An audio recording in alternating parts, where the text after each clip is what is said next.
مشرف عالم نے بڑا اہم سوال کیا ہے کہ بڑے ناخن رکھنا کیسا ہے اور نیل پالش لگا کر نماز پڑھنا کیسا ہے۔ عورتوں کے تعلق سے یہ بڑا اہم سوال ہے، توجہ فرمائیے گا سوال پر اور پھر ہم جواب سمجھیں گے۔ ایک تو ہے کہ بڑے ناخن رکھنا کیسا ہے، پہلے اس کو سمجھ لیتے ہیں۔ بڑے ناخن کے بارے میں یہ بات یاد رکھنی چاہیے کہ بہتر اور افضل تو یہ ہے کہ ناخن اور زائد بال، ناف کے زیر ناف بال، زیر بغل بال، یہ ہفتے میں یا کم از کم 15 دن میں اس کو صاف کر دیا جائے، اور 40 دن کے اندر اندر بال اور ناخن کی صفائی ضروری ہے، ورنہ مکروہ تحریمی ہو جائے گا اور گناہ ہوگا۔ تو 40 دن کے اندر بال اور غیر ضروری بال اور ناخن کی صفائی کی جائے۔ اب بہت سارے لوگ شوقیہ ناخن بڑے بڑے رکھتے ہیں، یا کچھ لوگوں کی عادت ہوتی ہے کہ ناخن میں ایک ناخن بڑا رکھتے ہیں، جو بالکل غلط بات ہے۔ ایک تو یہ غیروں کی مشابہت ہے، غیروں کا طریقہ ہے، اور دوسری بات کہ اس سے بہت ساری بیماریاں ہو سکتی ہیں، گندگیاں ہو سکتی ہیں۔ بعض مرتبہ آدمی الٹے ہاتھ کا ناخن بڑا رکھتا ہے، اسی سے استنجا اور نجاست کی صفائی ہوتی ہے۔ اب پتہ نہیں وہ ناخن میں کون کون سی نجاستیں جاتی ہوگی اور وہ اندر رہ جاتی ہوگی، اور اسی ہاتھ سے پتہ نہیں کیا کیا چیزیں کی جاتی ہوگی۔ اس لیے اسلام نظافت کو پسند کرتا ہے۔ عشر من الفطرہ او کما قال رسول اللہ صلی اللہ علیہ وسلم، اللہ کے نبی صلی اللہ علیہ وسلم نے بتایا 10 چیزیں اسلامی فطرت میں سے، جو انسانی فطرت اور نیچر میں سے ہیں، اس میں سے بال جو غیر ضروری بال ہے، بغل اور ناف کے بال اور ناخن کاٹنا، اللہ کے نبی علیہ السلام نے اس میں سے اس کا شمار کیا ہے۔ تو گندگی بھی ہے اور طبیعت اور صحت کے لیے بھی مضر ہے، اس لیے ایسی چیزوں کو کاٹ دینا چاہیے۔ اسلام کا بھی حکم ہے اور انسانی نیچر اور فطرت کا بھی تقاضا ہے۔ اب دوسری بات کہ آپ نے پوچھا ہے نیل پالش لگانا اور لگا کر نماز پڑھنا۔ دیکھیے، نیل پالش میں لگانے کے مسئلے میں بات کرنے سے پہلے ہم عورتوں کے لیے ایک اہم بات یہ عرض کرنا چاہیں گے کہ خوبصورتی اچھی چیز ہے، تجمیل بیوٹی اچھی چیز ہے، بننا سورنا شوہر کے لیے ہے، یہ مشہور بات ہے، اہم بات ہے۔ اس کے ساتھ ساتھ یہ بات بھی یاد رکھنی چاہیے کہ جو نیچر بیوٹی ہے، فطری خوبصورتی ہے، یہ اصل ہے۔ یہ کلر کے ڈبے والی خوبصورتی یہ اصل نہیں۔ بعض مرتبہ ٹیسٹ اور ذائقہ اور ذوق ایسا بگڑ جاتا ہے کہ خوبصورتی اور بدصورتی کا معیار ختم ہو جاتا ہے، کہ یہ معیار اور یہ لیول ختم ہونے کے بعد ایک عورت، معذرت کے ساتھ میرے اس جملے کی معذرت چاہوں گا، کہ وہ عورت چڑیل بننے جا رہی ہے، بھتن بننے جا رہی ہے، ایسا اپنے آپ کو سنوار اور سجا رہی ہے کہ وہ خوبصورت نہیں، وہ چڑیل بن رہی ہے۔ لیکن بس اسی چیز کو حسن کا معیار بنا دیا گیا کہ ڈبے کے ڈبے چہرے پر اتنے لگا دیے گئے، ایسے کیمیکلز لگا دیے گئے کہ عورت کی جو اسکین ہے، اس کی جو جلد ہے، وہ پوری اس کا بیڑا غرق ہو جاتا ہے۔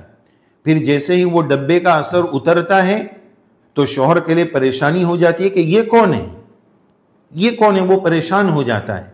ابھی ہمارا تھوڑے وقت پہلے جارڈن کا جو سفر ہوا تھا، تو وہاں ہم نے ایک بات دیکھی، حالانکہ اسلامی ملک ہے لیکن اب دنیا بھر کے بہت سارے ملکوں میں بیوٹی پارلر کے نام سے دھمال مچی ہوئی ہے، دکانوں پہ دکانیں، ہر گلی میں بیوٹی پارلر کی دکان لگی ہوئی ہے، اور یہ اس طرح کا معاملہ چل رہا ہے۔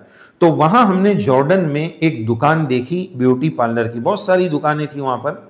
ایک دکان پر ہمیں اس بات کا شوق ہے کہ عربی ملکوں میں دکانوں کے نام پڑھے جائیں، کہ وہاں اس دکان کا کیا نام ہے، کس چیز کی دکان ہے، اس کا نام کیا رکھا گیا ہے۔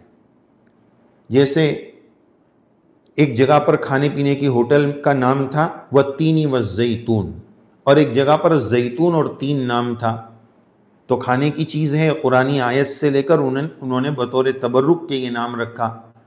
تو بہرحال یہاں تو ہم یہ عرض کر رہے تھے کہ ایک بیوٹی کی دکان تھی، اس کا نام عربی میں یہ لکھا ہوا تھا دکان پر کوینی انتی، جس کا مطلب یہ ہوتا ہے کہ تو بن جا، یعنی اب عمر کے ڈھلنے کی وجہ سے جو جوانی کی جو خوبصورتی تھی وہ تھوڑی متاثر ہو رہی ہے، دھیرے دھیرے کم ہو رہی ہے، تو اس کی جو نیچر بیوٹی تھی اس پر آ جا، جو تو تھی وہ تو بن جا۔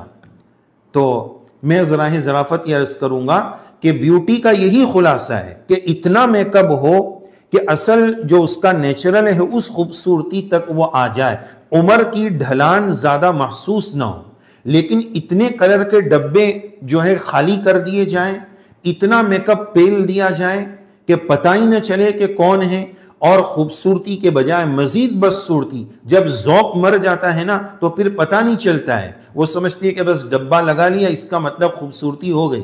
یہ خوبصورتی نہیں ہے، یہ بربادی ہے، اس کو سمجھنے کی ضرورت ہے۔ معاشرے کی رو میں بہہ کر بس ہر چیز جو معاشرہ کر رہا ہے وہ کر لیتے ہیں، تو اس کا خیال رکھنا ہے کہ کوئی بھی پروڈکٹس آپ استعمال کریں وہ ہماری اسکین کے لیے صحیح ہے یا نہیں ہے، اور وہ نیچر بیوٹی دے گا کہ نہیں دے گا، نیچر کو برباد تو نہیں کر دے گا، اس کا خیال رکھنا بہت ضروری ہے۔ کوینی انتی، جو تو تھی وہ بن جا، بھتن اور چڑیل نہیں بننا ہے، اس کا خیال رکھنا ہے۔ میں اپنے اس لفظ کے لیے معذرت چاہوں گا، لیکن آج صورتحال جو بن رہی ہے وہ یہی بن رہی ہے کہ ایسے ڈبے کے ڈبے لگا کر اپنا پورا نیچر جو ہے وہ برباد کر دیا جاتا ہے، پھر اسکین کے پرابلم ہو جاتے ہیں اور پتہ نہیں کیا کیا پریشانیاں ہو جاتی ہیں۔ تو خوبصورتی کا معیار سمجھنے کی ضرورت ہے، اور وہ بھی شریعت کے دائرے میں اور سرکل میں رہ کر سمجھنا ہے کہ اس سے زیادہ خوبصورتی، شریعت سے آگے بڑھ کر کوئی خوبصورتی نہیں، اور اصل تو کردار کی، اخلاق کی، کیریکٹر کی خوبصورتی ہے۔ جیسا کہ ہم نے شعر بتایا تھا، حسن صورت چند روزہ، حسن سیرت مستقل، اس سے خوش ہوتی ہے آنکھیں، اس سے خوش ہوتا ہے دل۔ کہ خوبصورتی سے تو آنکھوں کو خوشی ملتی ہے، لیکن خوب سیرت اور اخلاق کی بلندی سے دل خوش ہوتا ہے۔ جو دلوں کو فتح کرے وہی فاتح زمانہ، تو کردار اور سیرت کو بنانا ہے۔ بہرحال نیل پالش کے بارے میں بات سمجھ لیجئے کہ پہلی بات تو اس میں کوئی ناپاک چیز کی ملاوٹ نہ ہو، اس نیل پالش میں جو وہ لیکوڈ ہے اس میں کوئی ناپاک چیز کی ملاوٹ نہ ہو۔ نمبر 2، وہ لگانے کے بعد نیل پر، ناخون پر پرت اور کور نہ چڑھتا ہو۔ اگر پرت اور کور چڑھے گا تو فرض غسل بھی ادا نہیں ہوگا، وضو بھی نہیں ہوگا، تو نماز کیسے ادا کریں گے؟ اچھا ہو سکتا ہے کہ اس میں دونوں طریقے کے پالش ملتے ہو، اب وہ چیک کرنے کون جائے گا، فیصلہ لینے کون جائے گا کہ اس سے پرت اور کور چڑھتا ہے کہ نہیں؟ اس لیے بہتر یہ کہ ایسی چیزوں سے اپنے آپ کو بچایا جائے کہ جس سے ہمارا فرض غسل اور وضو خطرے میں پڑ جائے، ہماری نماز خطرے میں پڑ جائے۔ یہاں تک کہ مفتیان عظام نے فتاوی میں مسائل میں لکھا ہے کہ اگر ایسی عورت مر گئی جس نے نیل پالش لگائی ہے اور پرت والا ہے، تو ایسی عورت کی وہ نیل پالش کو پہلے صاف کرنا پڑے گا، پھر اس کے جنازے کو غسل دینا پڑے گا۔